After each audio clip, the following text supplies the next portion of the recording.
After our homemade Gonggi and Ddakji blew up, things got wild. You guys flooded the comments with requests. So today I'm bringing you the game you've all been waiting for, the Flying Stone Challenge. For this new Squid Game at Home challenge, you only need materials that you probably already have around the house or are super easy to get. Let's start with the throwing stone, the thin stone. To shape it, we're going to recycle this packaging foam I had at home. Cut out a thin piece, and now, using the template I left ready for you to download and print, trace the outline onto the foam.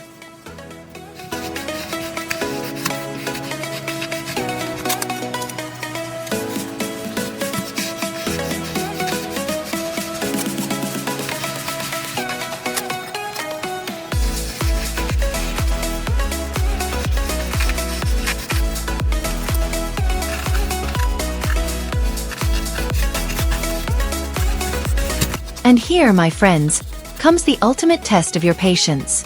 Master Jedi level. With your craft knife in hand and more carefully than a tightrope walker, we're going to sculpt our stone. Take your time, take a deep breath like you're on the Squid Game tightrope, go little by little, and you'll see the magic happen.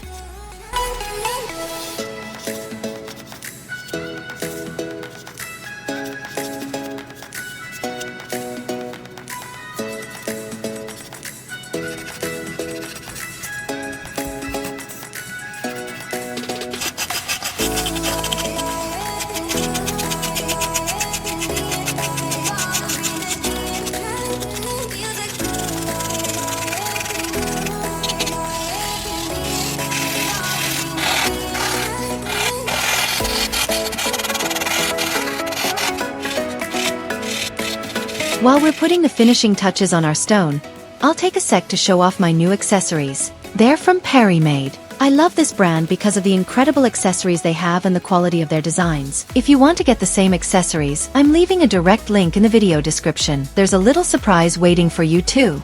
Okay, back to our stone. Now let's flip our stone over. And here's another important trick.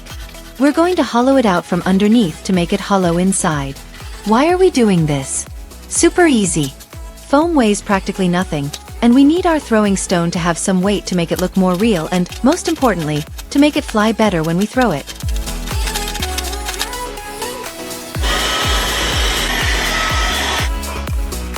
To fill it, you can use whatever you have on hand. Gravel, lentils, even metal beads if you have them. I'm going to use rice.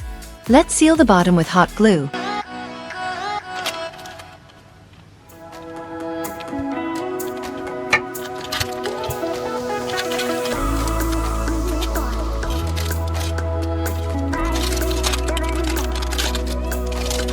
And now we have our stone with the ideal weight. Now we're going to give our stone a super realistic look, like we took it straight out of the show. For that, we're going to create a magic paste with school glue or wood glue. Wood glue is stronger, I recommend it.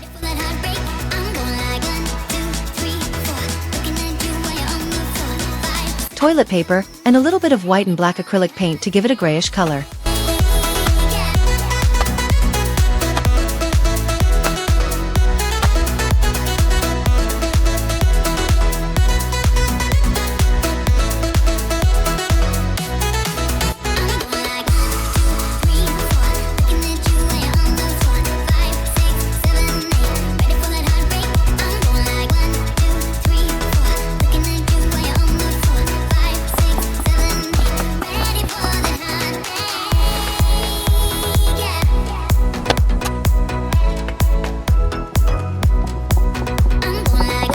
Check out this cool texture. We apply this paste all over the stone, covering it well.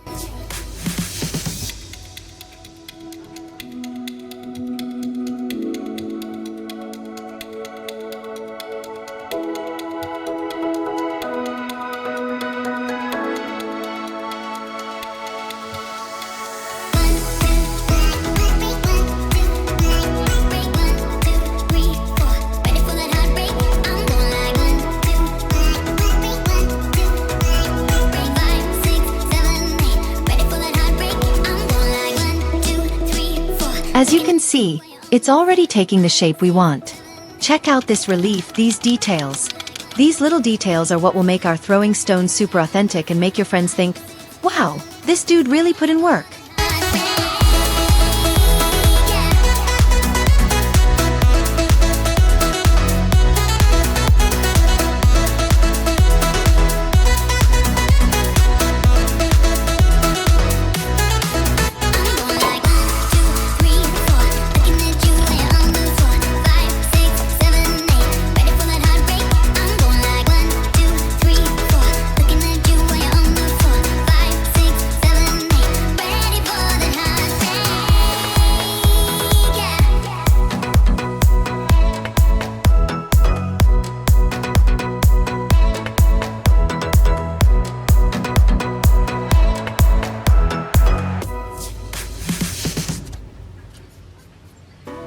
Now comes the master touch. Using the dry brush technique in a lighter gray, we're going to highlight all the details and give it that worn stone and super realistic look. Look at the difference. Amazing, right? Now let's move on to the second stone, the star of the game. The arch-shaped stone with the Squid Game symbols.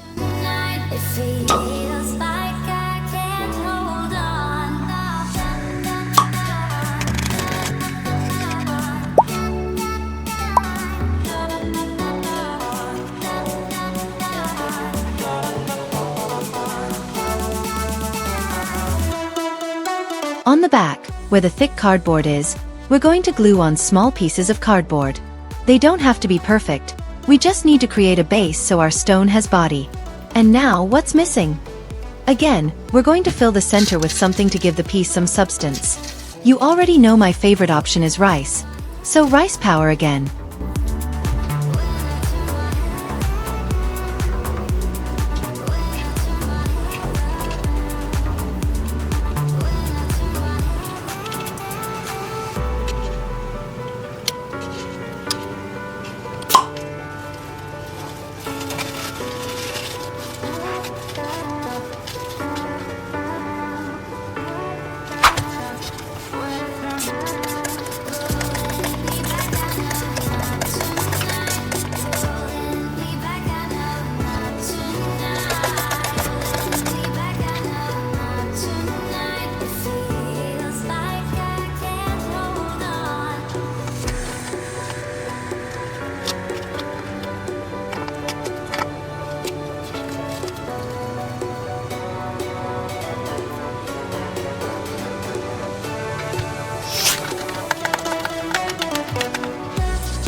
Our Squid Game throwing stones are ready to cause chaos and fun.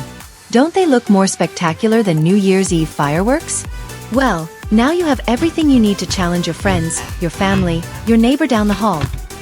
Anyone who steps up to this exciting game that will hook you more than Korean dramas. And above all, don't be shy and leave me in the comments what other Squid Game you'd like us to make at home. I need your ideas to keep creating content that you love. I'll see you in the next video. And remember, play fair or not.